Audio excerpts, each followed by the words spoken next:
ఈ రోజు భట్టిప్రోలు తెలుగుదేశం పార్టీ కార్యాలయం నందు శనివారం జరిగిన ఘటనల పట్ల రాష్ట్ర పార్టీ కార్యదర్శి తూనుగుంట్ల సాయిబాబా నిర్వహించిన విలేకరుల సమావేశంలో మాట్లాడుతూ సాయిబాబా మరియు కూటమి నాయకులు ఈ రోజు ఈ ప్రెస్ కాన్ఫరెన్స్ యొక్క ముఖ్య ఉద్దేశం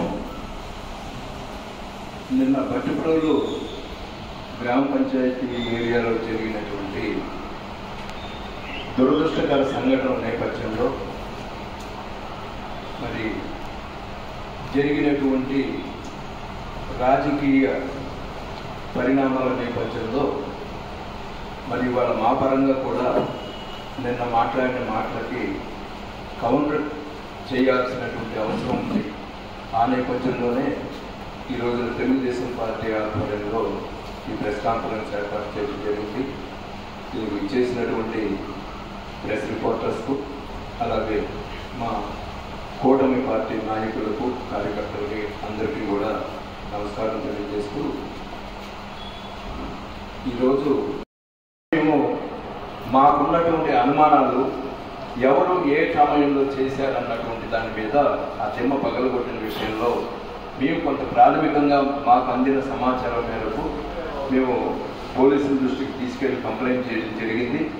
దాని మీద కఠినంగా శిక్షించి వాళ్ళకు కూడా మేము చెప్పింది ఒకటి ఎస్ఐ గారు కావచ్చు, డిఎస్పీ గారు కావచ్చు, ఇలాంటి వాతావరణం ఇంకోసారి పునరావృతం కాకుండా ఇలాంటి పరిస్థితులు వచ్చి గ్రామంలో ఉండేటటువంటి ప్రశాంత వాతావరణాన్ని అలజడి సృష్టించే పరిస్థితి లేకుండా చేయమని మేము కూడా కోరటం జరిగింది. తప్పనిసరిగా దాని మీద కేసు రిజిస్టర్ చేసి ఎవరైతే ఉన్నారో వాళ్ళ మీద చట్టపరంగా చర్యలు తీసుకుంటామన్నారు. మేము కూడా కోరింది చట్టపరమైన చర్యలు తీసుకోమని. ఆయనలాగా ప్రేరేపించినట్టు రెచ్చగొట్టినట్టు నేను కూడా వీళ్ళందరినీ రెచ్చగొట్టి ఆ పగలు కొట్టిన వాళ్ళు ఎవరో తెలుసు. ప్రాథమిక సమాచారంలోనే కొంత సమాచారం ఉంది. అలాంటి నేచర్ ఆయన రెచ్చగొట్టినట్టు నేను కూడా రెచ్చగొట్టి జనాన్ని తీసుకెళ్తే అప్పుడు కాదు జరిగేది. ఈ నిమిషంలో జరిగేది ఇది రెచ్చగొట్టాలనే సంకల్పం మా దగ్గర ఉన్నట్లయితే ఈ పాటికి చాలా జరుగుండేది ఊళ్ళో. అలాంటి ధోరణి మాది కాదు, అలాంటి లక్ష్యం మాది కాదు. మాకున్నదల్లా గ్రామాన్ని అభివృద్ధి చేసుకుందాం, ప్రజలకు కావాల్సిన సంక్షేమాన్ని అందించుకుందాం, తద్వారా ప్రజల సానుభూతి అభిమానాన్ని పొంది రాబోయేటటువంటి ఎన్నికల్లో కూడా తెలుగుదేశం పార్టీ విజయబావుట ఎదయ్యాలనేదే మా లక్ష్యం తప్ప ఇలాంటి రెచ్చగొట్టి లబ్ధి పొందాలనే ఉద్దేశం అయితే మాకు లేదు. వెళ్దాం పాన ఆయన ఇంటి మీదకి మీరు సిద్ధమా అని చెప్పని రెచ్చగొడుతున్నాడు. అంటే నువ్వు జనాన్ని తీసుకొస్తే మా కార్యకర్తలు తండించుకుని పక్కకి వెళ్ళి కట్లు కట్టించుకోవటం అనుకున్నారా? అంటే ఇదా నువ్వు చెప్పేది? ఒక రాజకీయ నాయకుడిగా, ఒక ఎమ్మెల్యేగా పోటీ చేసిన అభ్యర్థివి జనానికి చెప్పాల్సినటువంటి మాటలు, ప్రజలకు చెప్పాల్సినటువంటి నీతులు, సూక్తులు ఇవే. రెచ్చగొట్టడం నువ్వు 5 ఏళ్ళు మీరు చేసిన బెదిరింపులకు మేము ఊళ్ళో వదిలిపెట్టి పారిపోరా. నీలాంటి ప్రవర్తనే తెలుగుదేశం పార్టీ కార్యకర్తలు చేస్తే నువ్వు కొండపు నుంచి భట్టిప్రోలు ఈ ఛాయలు కూడా రాలేవు. అదొకటి గుర్తు పెట్టుకుంటే చాలా మంచిది. ఆయన అశోక్ బాబు గారు మీరేదో ఇష్టారాజ్యంగా పేలితే సరిపోదు. ఇక్కడ నిన్న జరిగిన సంఘటన ఎన్టీఆర్ తెలుగుదేశం పార్టీ దిమ్మన పగలగొట్టినటువంటి వ్యక్తులు అర్ధరాత్రి చేసినటువంటి విషయం అందరికీ తెలుసు. పగలగొట్టారు. ఎవరు పగలగొట్టారంటే దాని మీద ఐ విట్నెస్లు ఉన్నారు. దాని మీద కంప్లైంట్ ఇవ్వడం జరిగింది. అది వదిలేసి ఆ జరిగినటువంటి ఫస్ట్ ప్రేరేపించింది మీరు. దానికి ఈయన చెప్తాడు తెలుగుదేశం వాళ్ళు పగలగొట్టుకుని తెలుగుదేశం వాళ్ళే కేసు పెట్టి మమ్మల్ని ఇబ్బంది పెట్టి మా విగ్రహానికి కాల్చారంటారు. నేను ఇదే మాట నేను చెప్తా ఉన్నా. మీరు వైసీపీ వాళ్ళు బొమ్మ తగలబెట్టుకుని వైసీపీ వాళ్ళలో ఉన్న వర్గ విభేదాలు ఏవైతే ఉన్నాయో ఇక్కడ ఈ నియోజకవర్గంలో ఆ వర్గ విభేదాలను దృష్టిలో పెట్టుకుని మీరే తగలబెట్టుకుని కేసు మా మీద పెట్టి మా మీద ఏదో రుద్దాలని చెప్పని చూస్తున్నారని మేము అనొచ్చు కదా. కాబట్టి రాజకీయాన్ని రాజకీయంగా చూడండి, కానీ కులాల మధ్య రెచ్చగొట్టి ఈ 40 సంవత్సరాల సుదీర్ఘ ప్రయాణంలో ఏ రోజు నేను కులాల మధ్య చిచ్చు పెట్టలా. నా మీద ఇంకా అక్రమ కేసులు బనాయించి కులాలని ఆపాదించి మతాలని ఆపాదించి నా మీద కేసులు పెట్టి నన్ను ఇబ్బందులు పెట్టిన రోజులు ఉన్నాయే కానీ నేనెవరిని ఇబ్బంది పెట్టలా. ఏమో ఇక ముందు ఏం జరుగుతుందో చెప్పలేము, పెట్టాల్సి వస్తుందేమో. కాబట్టి మేముగా చెప్పేది ఒకటే, తెలుగుదేశం పార్టీ కూటమి తరఫున ఈ 5 సంవత్సరాలు మీరు చేసినటువంటి అరాచకాల్ని తప్పనిసరిగా మేము ఎండకడతాం. ఒక సెప్టెంబర్ 9వ తారీఖున చంద్రబాబు నాయుడు గారిని అరెస్ట్ చేసిన రోజున స్టేషన్కి వచ్చి మాట చెప్పేస్తున్నారు, మేము ఎక్కడా ఎప్పుడు ఎటువంటి ఇది చేయలేదని. నేను సూటిగా నాగార్జున అడుగుతున్నా, నువ్వు చేసినటువంటి అరాచకం ఈ నియోజకవర్గంలో, నువ్వు చేసినటువంటి అవినీతి, నువ్వు చేయించినటువంటి దోపిడీ, ఇవన్నీ కూడా మేము సాక్ష్యాలు ఆధారాలతో రాబోయే రోజుల్లో బయట పెట్టి నీ సరుకు ఏంటో నీ ఇదేంటో కూడా తేల్చడానికి తెలుగుదేశం పార్టీ సిద్ధంగా ఉంది. గుర్తుపెట్టుకుని నువ్వేదో చలాయించేసావు, అధికారం ఉందనుకున్నావు, చేసావు. ఈ రోజు నీ పరిస్థితి ఏంటి? నువ్వు నిజంగా ఈ ప్రజల్ని ఈ నియోజకవర్గాన్ని అంటిపెట్టుకుని మేలు చేసిన నువ్వైతే నువ్వు పారిపోవాల్సిన పని ఉంది. నువ్వే కనుక ఇక్కడ ఉంటే ఈయన 22,000 మెజార్టీతో గెలిచాడు ఆనందబాబు. నువ్వే ఇక్కడ ఉన్నట్టయితే నియోజకవర్గ రాష్ట్రంలో మొదటి మెజారిటీ నియోజకవర్గం బట్టిపురం రేపల్లో అయ్యి ఉండేది వేమూరు. అలాంటిది నువ్వు వచ్చి ఇక్కడ నీతులు మాట్లాడుతున్నాడు. నీ గూండాలను పంపించి ఇళ్ల మీదకి దాడి చేయించింది నువ్వు కదా. పోలీస్ స్టేషన్లో కంప్లైంట్ చేయించి లాయర్లను పెట్టించి వాళ్ళకి తన్నుడుగా ఇలా చేయి అలా చేయని చెప్పి డైరెక్షన్ ఇప్పించి పోలీస్ స్టేషన్లో కేసు పెట్టించి ఎమ్మెల్సీ డాక్టర్లకు చెప్పించి ఇవన్నీ చేయించింది నువ్వు కదా. నువ్వు మాట్లాడతావు నీతులు. కాబట్టి గురువింద గింజ ఏదో ముడ్డి కింద నలుపు ఎరగదంట. దయచేసి మీ కింద ఉన్న ఏంటో మీరు గుర్తు చేసుకుని మనం చేసిన తప్పులు ఉన్నాయి, ఇవాళ మనకి ఎత్తి చూపిస్తున్నారని దాన్ని కనీసం విమర్శనాత్మకంగా మీ ఆత్మ పరిశీలన చేసుకుంటే చాలా మంచిది. ఇలాంటి సంఘ విద్రోహ శక్తులుగా భావించేటటువంటి వ్యక్తుల్ని గ్రామాల్లో తీసుకొచ్చి గ్రామ వాతావరణాన్ని కలుషితం చేయొద్దని చెప్పని నేను విజ్ఞప్తి చేస్తా ఉన్నాను.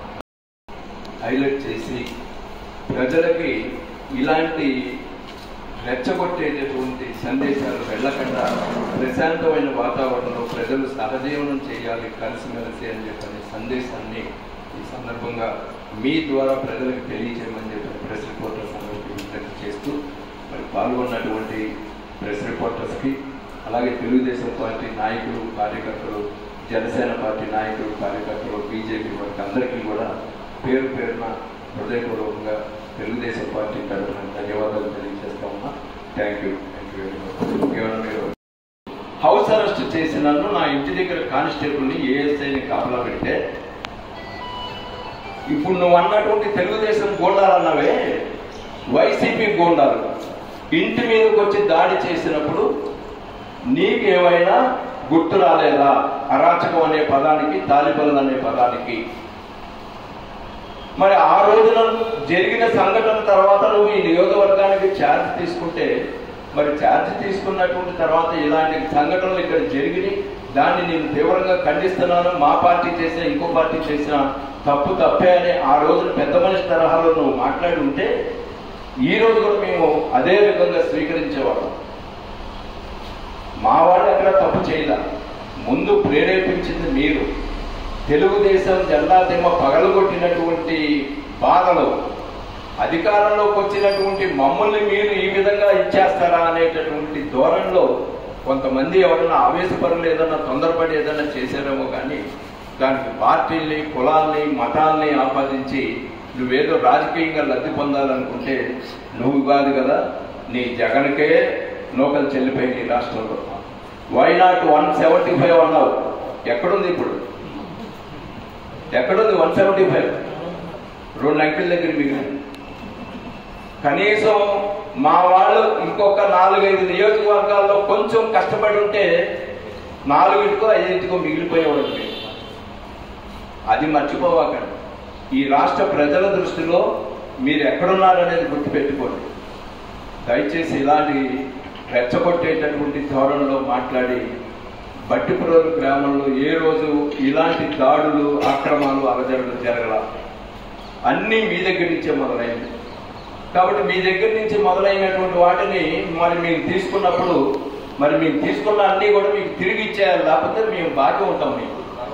కాబట్టి తిరిగి ఇచ్చేసేటటువంటి ధోరణిలో ఏదన్నా మరి భవిష్యత్తులో ఎలా ఉంటుంది అనేటటువంటి ఇప్పుడు చెప్పలేం. కానీ తప్పనిసరిగా మా పట్ల కనుక, మా కార్యకర్తల పట్ల, మా పార్టీల పట్ల నీ ఇష్టారాజ్యంగా మాట్లాడితే నువ్వు ఎక్కడో పొరుగురు నుంచి గోండాల్ని, రౌడీల్ని తెచ్చుకుంటావేమో.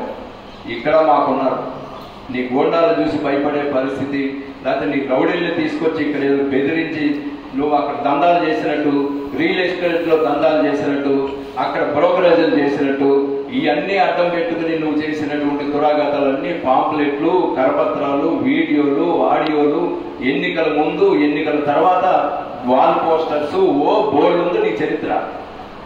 నువ్వు ఇక్కడికి వచ్చి నీతి కబుర్లు వల్లిస్తే అంతకన్నా సిగ్గుచేటు ఇంకోటి ఉండదు.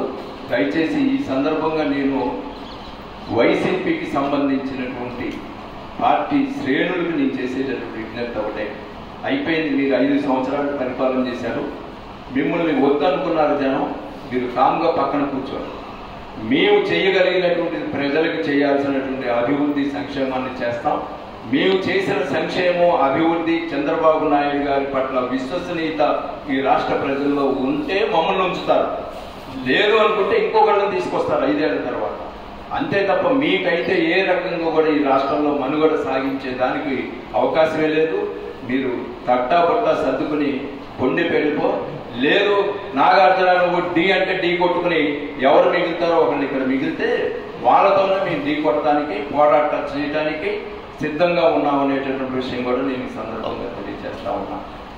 అనుకోండి, అదేమంటే కులాల మధ్య చిచ్చు, లేకపోతే శిలాఫలకాలు పగలగొట్టారు.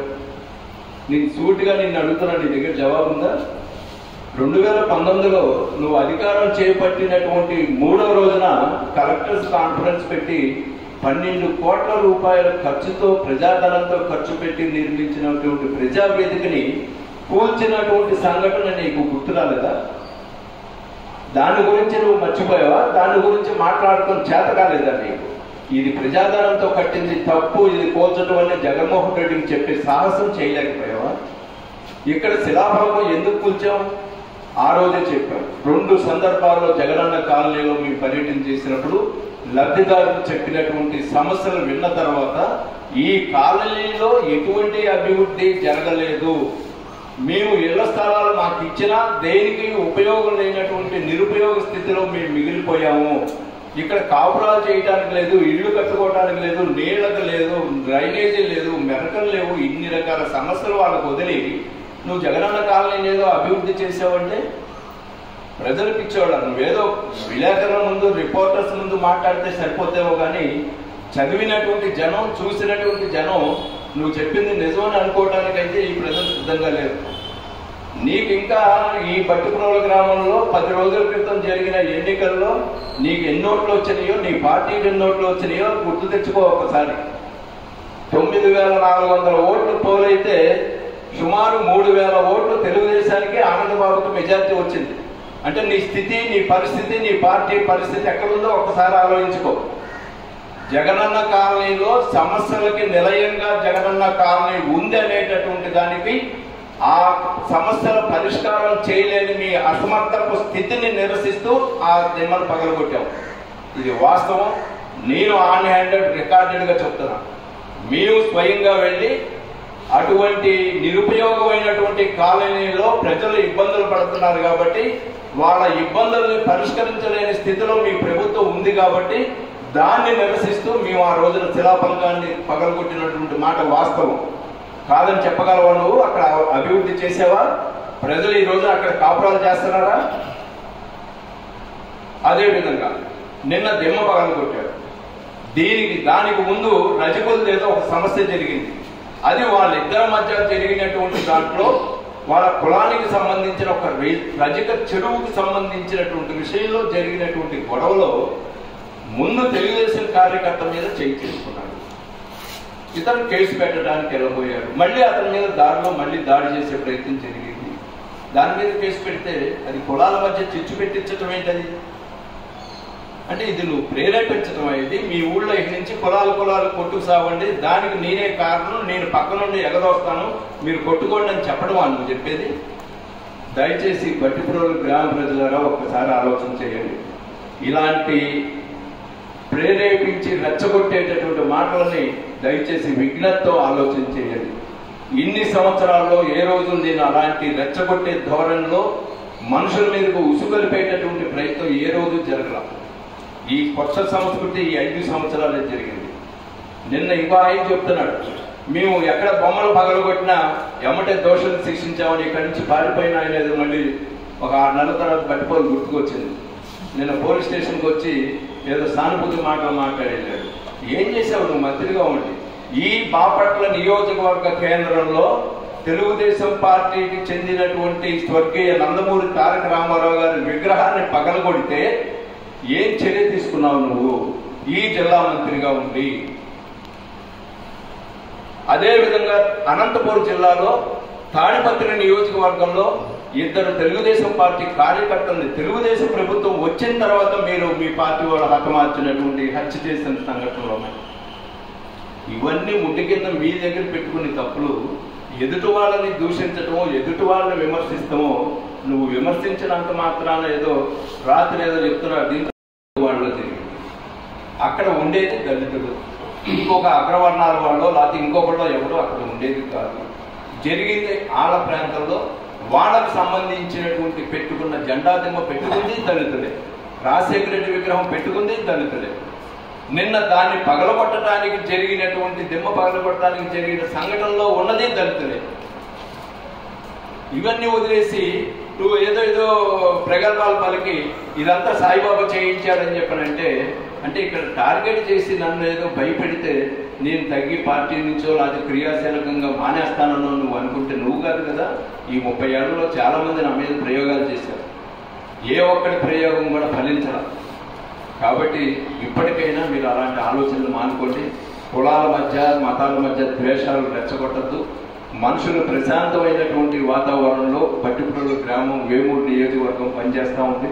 ఎక్కడి నుంచో ఇక్కడికి వచ్చి ఇక్కడ కుల ఘర్షణలు మత ఘర్షణలు తీసుకొచ్చి రెచ్చగొట్టేటటువంటి పరిస్థితి తేవద్దని చెప్పని మరి ఇప్పుడు ఉన్నటువంటి అశోక్ బాబు గారికి కావచ్చు, నాగార్జున గారికి కావచ్చు విజ్ఞప్తి చేస్తా ఉన్నా. మేము చేసేటటువంటి తప్పులు ఏదన్నా ఉంటే, మా తెలుగుదేశం పరిపాలనలో జరిగేటటువంటి తప్పులు ఉంటే ఎత్తి చూపించండి, విమర్శించండి, ఆధారాలతో బయటికి రండి. తప్పు చేస్తే తప్పు చేసినటువంటి వాళ్ళకి దానికి తగినటువంటి పనిష్మెంట్ ఉంటుంది. ఆనందబాబు గారి ఆధ్వర్యంలో నిజాయితీ నీతివంతమైనటువంటి పరిపాలన గత 5 సంవత్సరాలు శాసనసభ్యుడిగా మంత్రిగా పనిచేశాడు. కాబట్టి నిన్న 5 ఏళ్ళు వెనకపోవడానికి జగన్మోహన్ రెడ్డి చేసినటువంటి మోసపు హామీల్ని మరి ఆయన చెప్పినటువంటి మాటల్ని నమ్మి ఒక్క ఛాన్స్ అన్న దానికి మేము పనిచేయక ఓడిపోలా. ప్రజలు ఆయన పట్ల ఏదో చేస్తాడనే ఒక అపోహతో ఓడిపోవడం జరిగింది. 5 సంవత్సరాలు ఆనందబాబు మీద ఒక చిన్న ఎలిగేషన్ కానీ ఒక చిన్న అవినీతి మచ్చ కానీ రాలా. 14-19 మధ్యలో 19-24 మధ్యలో కుప్పలు తెప్పలుగా నాగార్జున మీద కావచ్చు అవినీతి ఆరోపణలు వచ్చినాయి. ఇక్కడికి వచ్చినటువంటి అశోక్ బాబు మీద కూడా ఇలాంటి ఆరోపణలు మా మీద లేవే. మేము చేసిన తప్పులు, మేము చూపించేటటువంటి నిరూపించేటటువంటి తప్పులు చాలా ఉన్నాయి మీ పార్టీ వాళ్ళు చేసినటువంటి. త్వరలోనే వాటన్నిటి మీద ఎంక్వైరీలు వేయిస్తాం, విచారణలు చేయిస్తాం. తప్పనిసరిగా బాధ్యులైనటువంటి అధికారులు కావచ్చు, ప్రజాప్రతినిధులు కావచ్చు, వాళ్ళకి పనిష్మెంట్ ఇచ్చే విధంగా ఈ ప్రభుత్వంలో ఆనందబాబు గారి నాయకత్వంలో మేమందరం కూడా కలిసి కష్టపడి పనిచేసి నిజాయితీగా గెలిపించుకున్న దానికి నికార్సైన పరిపాలన, నిజాయితీతో నీతివంతమైన పరిపాలన రాబోయే 5 సంవత్సరాలు కూడా ఈ నియోజకవర్గంలో ఆనందబాబు గారి ఆధ్వర్యంలో అందించి ప్రజలకు కావాల్సినటువంటి అభివృద్ధిని, సంక్షేమాన్ని రెండింటినీ కూడా మరి తెలుగుదేశం పార్టీ హయాంలో సాధించి చూపించి మళ్ళా 2029లో ప్రజల ముందుకు వెళ్దాం అనేటటువంటిది ఈ సందర్భంగా మరి అందరికీ ప్రజలకి అలాగే తెలుగుదేశం పార్టీ శ్రేణులకు కూడా తెలియజేస్తూ మరి రేపు 1వ తారీఖు పెన్షన్ల పంపిణీ కార్యక్రమం ఉంది. మరి చంద్రబాబు నాయుడు గారు ఎన్నికల సందర్భంలో చెప్పడం జరిగింది, 3000 పెన్షన్ని 4000 చేస్తాను అవ్వాతాతలకి. అదేవిధంగా అది జూలై 1 నుంచి కాకుండా ఏప్రిల్ నుంచే మొదలుపెట్టి ఏప్రిల్, మే, జూన్ 3 నెలలకు కూడా ఆ వ్యత్యాసాన్ని కల్పిస్తానని చెప్పాడు. ఈ రోజున రేపు ఉదయం 6 గంటల నుంచి పెన్షన్స్ని, అన్ని రకాల పెన్షన్స్ కూడా రేపు ఉదయం బట్వాడా చేయడం జరుగుతుంది గ్రామంలో. మరి ఆ పంపిణీ కార్యక్రమానికి సంబంధించి ముఖ్య అతిథిగా వేమూరు నియోజకవర్గ శాసనసభ్యులు మాజీ మంత్రివర్యులు నక్కా ఆనందబాబు గారు రేపు ఉదయం 10-10:30 ఆ సమయంలో బట్టిపురోలు గ్రామంలో వస్తారు. బట్టిపురోలు గ్రామంలో కూడా మార్కెట్ వెనక బజార్లో బీసీలు ముస్లిమ్స్ ఉన్నటువంటి ఏరియాలో 4-5 పెన్షన్స్ డిస్ట్రిబ్యూట్ చేయడం ఆయన చేతుల మీదుగా. తర్వాత అక్కడ చంద్రబాబు నాయుడు గారికి పాలాభిషేక కార్యక్రమం ఉంటుంది చిత్రపటానికి. ఆ 2 అయిపోయిన తర్వాత ప్రెస్ వాళ్ళతో ఆనందబాబు గారు మాట్లాడి అక్కడి నుంచి వేరే మండలం వెళ్ళిపోతారు. కాబట్టి ఈ సందర్భంగా మన శ్రేణులు, పార్టీ శ్రేణులు కూడా అందరికీ చెప్పేది విజ్ఞప్తి ఒకటి, మీ ప్రాంతాల్లో ఈ పెన్షన్స్ డిస్ట్రిబ్యూట్ చేసేటటువంటి సమయంలో తెలుగుదేశం పార్టీ, జనసేన, బీజేపీ పార్టీకి సంబంధించిన నాయకులు, కార్యకర్తలు కూడా మీ ప్రాంతాల్లో పెన్షన్స్ పంపిణీ చేసేటప్పుడు పక్కన ఉండండి, వాళ్ళతో ఫోటోలు దిగండి, చెప్పండి చంద్రబాబు నాయుడు గారు పాంప్లెట్లు కూడా పంపిస్తున్నారు, సాయంత్రం అవన్నీ కూడా వస్తాయి. ఆ పాంప్లెట్ని ప్రతి ఇంటికి ఇచ్చేటటువంటి అవ్వాతాతలు కావచ్చు, వికలాంగులు కావచ్చు, వితంతులు కావచ్చు, ఒంటరి మహిళలు కావచ్చు, దాదాపు 27 రకాల పెన్షన్లు ఉన్నాయి. ప్రభుత్వం రకరకాలుగా కేటగిరీలో ఇచ్చే పెన్షన్స్. ఆ పెన్షన్స్ అన్నీ కూడా మనకి ఉన్నంత మన ప్రాంతంలో ఉన్న తెలుగుదేశం పార్టీ నాయకులు, కార్యకర్తలు కూడా రేపు ఉదయం ఎవరెవరు మీ ప్రాంతానికి వస్తుంది అనేది పంచాయతీ ఆఫీసులో తెలుస్తుంది. కాబట్టి ఒకసారి ఆని పంచాయతీ ఆఫీసులో ఈ పాంప్లెట్స్ వస్తాయి. ప్లస్ మీ ఏరియాలో ఎవరు డిస్ట్రిబ్యూషన్ చేస్తున్నారు అనేది కూడా వాళ్ళే చెప్తారు. కాబట్టి వాళ్ళ నెంబర్ తీసుకుని మీరు వాళ్ళతో కాంటాక్ట్ చేసి, మీ 6 గంటలకి పెన్షన్ స్టార్ట్ అవుతుంది కాబట్టి వాళ్ళు ఎక్కడుంటే అక్కడ మీరు తిరగగలిగినంత వరకు వాళ్ళతో పాటు పక్క నుండి పాంప్లెట్ ఇవ్వడం తెలుగుదేశం పార్టీ తరఫున జరుగుతున్న సంక్షేమ కార్యక్రమానికి. ఇది చంద్రబాబు నాయుడు హామీ ఇచ్చిన మేరకు అమలుపరిచాడు అన్నటువంటి నినాదాన్ని మనం ప్రజల్లోకి తీసుకెళ్లాలి. కాబట్టి తెలుగుదేశం పార్టీ శ్రేణులు అందరూ కూడా రేపు పెన్షన్స్ కార్యక్రమంలో ఇంటింటికి తిరిగి పంచే కార్యక్రమం చూడండి.